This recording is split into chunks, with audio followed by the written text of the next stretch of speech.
अस्सलाम वालेकुम जी, आप देख रहे हैं स्टम्प्ड और मैं हूं हसनैन लियाकत, मेरे साथ हैं अहमद हसीब। आज हम बात करेंगे चैंपियंस ट्रॉफी के हवाले से। चैंपियंस ट्रॉफी में क्या कुछ होने जा रहा है और अभी 99 या 98 दिन बाकी हैं लेकिन आईसीसी ने कुछ कंफर्म नहीं किया कि चैंपियंस ट्रॉफी कहां पे होगी, कहां पे नहीं होगी। अगर बात की जाए भारत की, तो भारत ने पाकिस्तान आने से इनकार किया था, उसके बाद से ये मुअम्मा बना है। और भारत की जानिब से तो उसके मीडिया ये भी खबरें फैला रहा है कि अगर पाकिस्तान ने उनके दुबई वाले मैचेस ना माने तो सारे की सारी चैंपियंस ट्रॉफी उठा के साउथ अफ्रीका में ले जाएंगे और वहाँ पे जाके खेलेंगे। इससे पाकिस्तान का कितना बड़ा नुकसान होगा, इस हवाले से भी बात करेंगे। लेकिन पाकिस्तान का जो चंक है वो सबसे ज़्यादा है इस चैंपियंस ट्रॉफी में। अगर पाकिस्तानी मौक़िफ़ की बात की जाए, आईसीसी को 2 दिन में हमने मौक़िफ़ देना है और मौक़िफ़ हमारा क्लियर कट है। या तो सारी चैंपियंस ट्रॉफी पाकिस्तान में होगी, इंडिया भी आके यहाँ पे मैच खेलेगा, नंबर 2, या फिर अगर साउथ अफ्रीका में चैंपियंस ट्रॉफी होती है तो पाकिस्तान साउथ अफ्रीका की चैंपियंस ट्रॉफी में शिरकत नहीं करेगा। और नंबर 3, पाकिस्तान ने यह भी धमकी लगाई है कि अगले 3 से 4 जो इवेंट्स हैं, मोस्टली इवेंट्स इंडिया में हो रहे हैं, तो उनका देख लीजिएगा, फिर वहां पे भी आपको हाइब्रिड मॉडल इस्तेमाल करना पड़ेगा। एग्जैक्टली यस्नैन, सबसे जो बड़ी बात है ना, इस वक्त जो हो रहा है वहाँ पर वो ये हो रहा है, मैं आपको अंदर की खबर क्या, बल्कि जो भी एक जर्नलिस्ट जो थोड़ी सी एक नज़र रखता है वो ये मानेगा इस चीज़ को कि इस वक्त पाकिस्तान और इंडिया ना दोनों मीडिया से गेम खेल रहे हैं। मीडिया के कंधे पर बंदूक रखी जा रही है।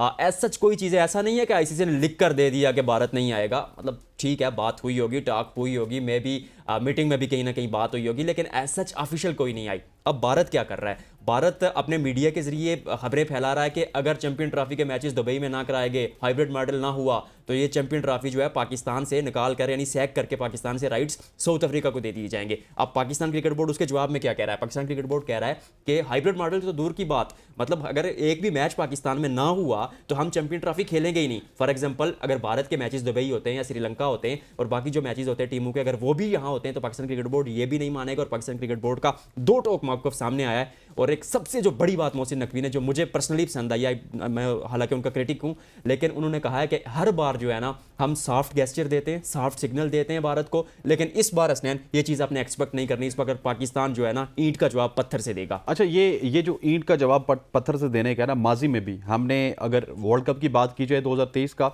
वहाँ पे भी बहुत देखा कि ईंट का जवाब पत्थर से देंगे। लेकिन उस वक्त एक दिन हमारा सुबह एक चेयरमैन होता था, दोपहर को दूसरा होता था, शाम को तीसरा होता था, रात को जो है वो चौथा चेयरमैन हो जाता था। एग्जैक्टली ईंट का जवाब हम पत्थर से नहीं दे सके। अल्टीमेटली वज़ीर ख़ारजा साहब ने ऐलान किया कि हमारी टीम को इंडिया जाना चाहिए। उसके बाद आप देखिए कि उससे पहले एशिया कप का जो इवेंट हुआ तो इंडिया की टीम पाकिस्तान नहीं आई, उसने तमाम तरह अपने मैचेस श्रीलंका में खेले और वो एक तबाहकुन एशिया कप था जो कि बारिश की नज़र रहा।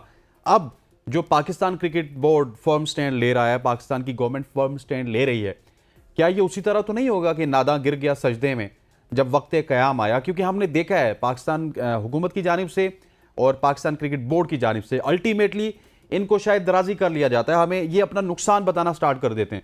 अगर हम देखेंगे कि हमारी बर्फ़ नहीं पिघल रही, कोई ना कोई बात नहीं बन रही, दाल नहीं गल रही, तो उसके बाद मीडिया में ये खबरें भी आएंगी, पाकिस्तान ना गया, पाकिस्तान को 200 अरब का नुकसान है, पाकिस्तान ना गया तो पाकिस्तान को इतना नुकसान है, इंडिया ना आया तो उसको तो छोटा सा नुकसान है। लेकिन नुकसान इंडिया को भी होगा अगर पाकिस्तान फर्म स्टैंड ले, चैंपियंस ट्रॉफी खेलने साउथ अफ्रीका ना जाए। इन केस अगर साउथ अफ्रीका को शिफ्ट कर देते हैं तो आईसीसी का पूरा इवेंट फीका हो जाएगा। हसनैन, जब मैं इस कुर्सी पे बैठता हूँ ना, तो बीइंग अ जर्नलिस्ट मैं किसी टीम को एज सच फेवर नहीं करता। और दोनों मुल्कों के जो व्यूवर्स मुझे इस वक्त देख रहे हैं, जो फैंस देख रहे हैं, जो स्टेक होल्डर देख रहे हैं, उनको बताता चलूँ कि अगर पाकिस्तान नहीं होगा तो चैंपियन ट्रॉफी का इनेकाद सक्सेसफुल नहीं होगा। आप भारत के बगैर भी नहीं खेल सकते, मतलब that is done and dusted. अब ये नहीं कह सकते कि एक भी टीम नहीं होगी तो आप इवेंट करा लेंगे। सबसे जो एक बड़ी मिथ आजकल फैली हुई है ना हसनैन, के भारत के पास स्पॉन्सर है, ये वो, मैंने 3 स्पॉन्सर का ढूंढे, मैं नाम नहीं ले सकता, चैनल की पॉलिसी है, बट 3 स्पॉन्सर ढूंढे जो सबसे बड़े वो दिखाते हैं सारे आईसीसी। हाँ, वो दिखाते हैं सारे। अरमको की बात कर लें, एमिरेट्स की बात कर लें, एमिरेट्स की बात कर लें, तीसरा भारत कौन से सा था? कतर एयरवेज, कतर एयरवेज, उसके बाद डीपी वर्ल्ड है। किसी का भी ताल्लुक भारत से नहीं है। कहने का मतलब ये है कि अगर भारत से स्पॉन्सर्स नहीं आते इतने ज्यादा तो क्या इवेंट करा सकते हैं?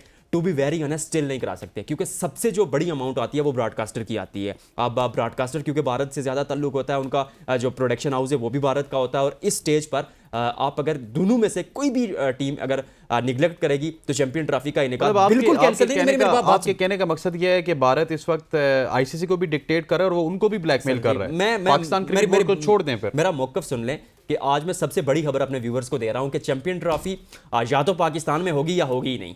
आप ये बात याद रखिएगा हसनैन, सिरे से चैंपियन ट्रॉफी कैंसिल हो सकती है, पर ना हाइब्रिड मॉडल ना किसी और जगह। ये पाकिस्तान नहीं, तो फिर तो एक और बात है ना, फिर अगर पाकिस्तान अकड़ जाता है, आईसीसी कहता है जी कि हम चैंपियंस ट्रॉफी नहीं करवाते, तो फिर क्या 26 का वर्ल्ड कप भी नहीं होगा? 26 का वर्ल्ड कप इट्स टू फार। उससे पहले भाई, भारत नहीं, नहीं उससे far, पहले डेढ़ भारत साल में रह गया उसको भी। उससे पहले भारत में जो है ना एशिया कप है। एशिया कप में चीजें बहुत सारी क्लियर, हालांकि आई नो कि आईसीसी के अंडर इस तरह इवेंट नहीं आता, मैचेस मतलब आईसीसी के अंडर ही होते हैं, बट वो इवेंट ऐसा नहीं होता कि आईसीसी की जिम्मेदारी होती है कि उसको सक्सेसफुल कराना है। बट उस 25 के जो एशिया कप है उसमें तमाम तरह चीजें क्लियर हो जाएंगी Hasnain. But at this stage अगर आप सबसे बड़ी डेवलपमेंट की बात करें तो पाकिस्तान क्रिकेट बोर्ड एक जवाब जमा कराने जा रहा है आईसीसी को। वो जवाब के मैं नुकात आपको बता देता हूं। सबसे पहली चीज ये होगी कि सबसे पहले भारत से ठोस जो है ना स्टेटमेंट मांगी जाएगी कि आप क्यों पाकिस्तान नहीं आना चाह रहे। जो वो वजह देंगे उसको पाकिस्तान क्रिकेट बोर्ड सॉल्व करेगा। दूसरी चीज जो पाकिस्तान क्रिकेट बोर्ड कहेगा कि से नो टू हाइब्रिड मॉडल, मतलब हाइब्रिड मॉडल नहीं होगा, चाहे आप चैंपियन ट्रॉफी सिरे से खत्म कर दें, बट हाइब्रिड मॉडल नहीं मानेंगे कि आधे मैचेस इधर आधे दुबई आधे श्रीलंका। तीसरी चीज पाकिस्तान क्रिकेट बोर्ड ने यह सोची है, क्योंकि कल गवर्नमेंट ने भी ना, पाकिस्तान की गवर्नमेंट ने भी मोहसिन नकवी साहब को कह दिया है कि हमारी फुल सपोर्ट आपके साथ है। तो पाकिस्तान क्रिकेट बोर्ड अब ये चीज जो तीसरी चीज करेगा वो ये कहेगा कि अगर भारत हमारे साथ नहीं खेलता या भारत पाकिस्तान नहीं आता तो हम भी भारत के साथ आइंदा कोई मैचेस नहीं खेलेंगे, स्माश वाई आईसीसी के नॉकआउट मैचेस, यानी ग्रुप मैच भी नहीं खेलेंगे। नॉकआउट में अगर बन गया तो ठीक है, हम उस ग्रुप में नहीं खेलेंगे जिसमें भारत हमारे साथ होगा। पाकिस्तान क्रिकेट बोर्ड का जो फर्म स्टांस है वो आइंदा 2 रोज में, हसनैन ने इंट्रो में भी बताया था कि 2 रोज में पाकिस्तान क्रिकेट बोर्ड स्टेटमेंट जमा करा देगा हसनैन। तो मतलब कि हम भारत के साथ ग्रुप मैचेस नहीं खेलेंगे, नॉकआउट मैचेस खेलेंगे क्योंकि हाइब्रिड मॉडल हो गया या फिर साउथ अफ्रीका वाला सीन हो गया? नहीं, साउथ अफ्रीका वाला सीन नहीं होगा, मेरी बात सुनिए। हम पूरे इवेंट का बायकॉट करेंगे या फिर हम भारत के मैचेस का बायकॉट करेंगे? चैंपियंस ट्रॉफी का तो पूरे इवेंट का मैं ओवरऑल इन फ्यूचर बात कर रहा हूं कि पाकिस्तान क्रिकेट बोर्ड का स्टांस ये है कि भारत के साथ हम सेम ग्रुप में नहीं आएंगे, मतलब ग्रुप मैच नहीं खेलेंगे हम उनके ग्रुप में नहीं तो फिर ये जो ब्रॉडकास्टर्स इतने बड़े बड़े तकनीक का नाच नचवा रहे हैं तमाम तर बोर्ड्स को, उनके लिए तो बड़ा नुकसान होगा। और मैं एक बात यहाँ पे कहना चाहता हूँ, मुझे ये लगता है कि आईसीसी का नाम बदला देना चाहिए। It's time. अगर आईसीसी ये डिसाइड नहीं कर पा रही कि चैंपियंस ट्रॉफी पाकिस्तान में होगी या फिर हाइब्रिड मॉडल के तहत होगी या फिर ये साउथ अफ्रीका में होगी एक इंडिया को लेके, तो फिर आईसीसी का नाम इंटरनेशनल क्रिकेट काउंसिल नहीं होना चाहिए। टू बी फ्रैंकली स्पीकिंग, इसका नाम इंडियन क्रिकेट काउंसिल होना चाहिए और साथ इसका एक टैगलाइन भी होनी चाहिए कि हम इंडिया के जो क्रिकेट राइट्स हैं उनके हवाले से बात करते हैं और पूरी दुनिया को इंडियन क्रिकेट राइट के हवाले से हम सर तस्लीम खाम करते हैं। इस तरह की कोई टैगलाइन भी दे देनी चाहिए, क्योंकि ये आईसीसी नहीं है भाई। आईसीसी अगर होता ना तो इंडिया को कहता भाई खेलना है तो खेलो, आ जाओ, ठीक है, नहीं तो तुम्हारा नुकसान होगा, ठीक है, हमारा इवेंट नाकाम हो जाएगा, हम श्रीलंका को ला रहे हैं। आइंदा बॉडीज तो इस तरह होती है ना, एग्जैक्टली, तगड़े होके कहते हैं हम श्रीलंका को ला रहे, भाई तुमने नहीं आना ना आओ।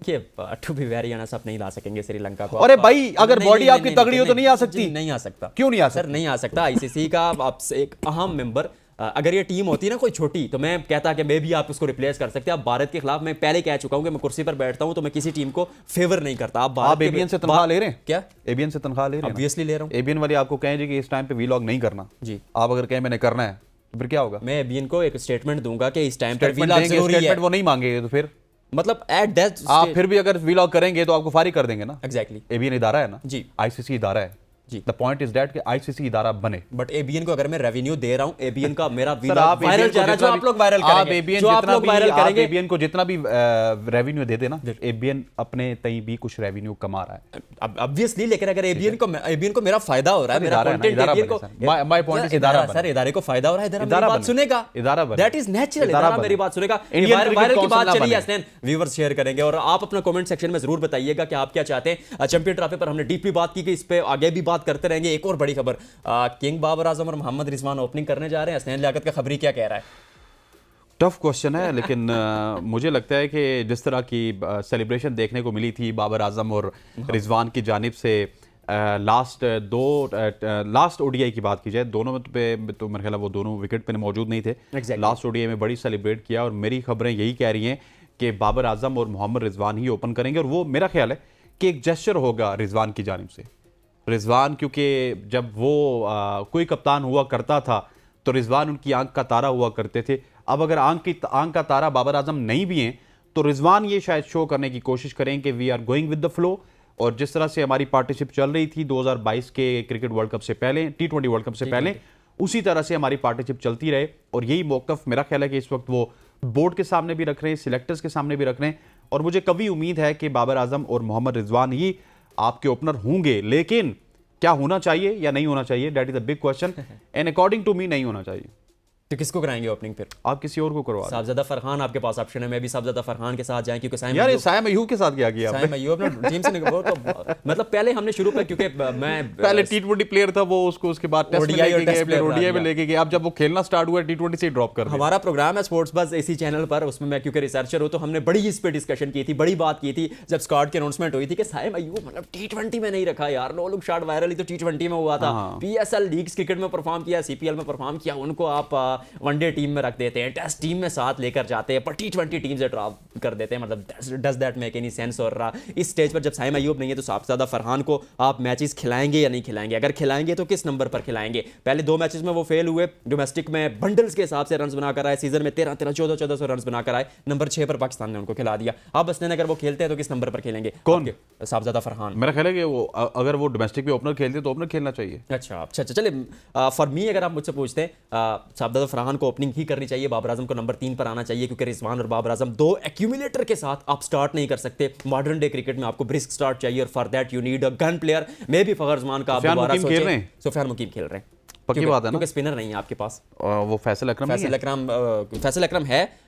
सुफियान मुकीम का जो मेन कांटा था ना वो मेहरान मुमताज़ के साथ था, तो मेहरान मुमताज़ स्क्वाड में है ही नहीं, तो ऑब्वियसली उसको अब मेरे ख्याल है टेस्ट के लिए मुख्तस कर दिया गया है, या फिर कोई प्रॉब्लम चल रही है कि टेस्ट से भी निकाल दिया। हालांकि वो भी T20 क्रिकेट में ही ज़्यादा यूजफुल है मेहरान मुमताज़। मतलब एक स्पेशल शो करेंगे मैं और हसनैन इस पे, जिसमें पाकिस्तान क्रिकेट बोर्ड की पॉलिसीज़ पर बात की जाएगी। हसनैन थोड़ा सा मैं अपना पॉइंट ऑफ व्यू देता हूँ 30 सेकंड में, कि बाबर आजम और मोहम्मद रिजवान अगर दोबारा ओपनिंग करते हैं तो फिर वो ओल्ड स्कूल थॉट वापस आ जाएगी। आप 130-40 की तरफ सोचेंगे कि 140-50 रन बने, और मे भी फिर अब दोबारा ये चीज़ सोचें कि बॉलर्स पर एक दफ़ा फिर एक्स्ट्रा प्रेशर आ जाए। तो फॉर मी बाबर और रिजवान ओपनिंग नहीं करने चाहिए, दोनों टीम में ज़रूर होने चाहिए। एक्स्ट्रा ऑर्डिनरी प्लेयर हैं मोहम्मद रिजवान, नो डाउट कप्तान है, तो टीम को लड़ाना जानते हैं। बाबर आजम नंबर 3 पर बहुत बड़ा खिलाड़ी, ये इनिंग्स को आगे लेकर जाना जानते हैं और टीम के लिए बहुत ज़रूरी है, लेकिन ओपनिंग नहीं करनी चाहिए। फॉर मी आपको क्या लगता है कमेंट सेक्शन में बताइएगा। हसनैन, T20 सीरीज में पाकिस्तान क्या एक और अपसेट करने जा रहा है? मतलब किला फतह कर लिया था ऑस्ट्रेलिया का वनडे में, अगर थोड़े से अकड़े ना और स्ट्रेटेजी के साथ खेले, उसी दमखम के साथ खेले जिस तरह हमने ओडीआई खेला है, तो डेफिनेटली पाकिस्तान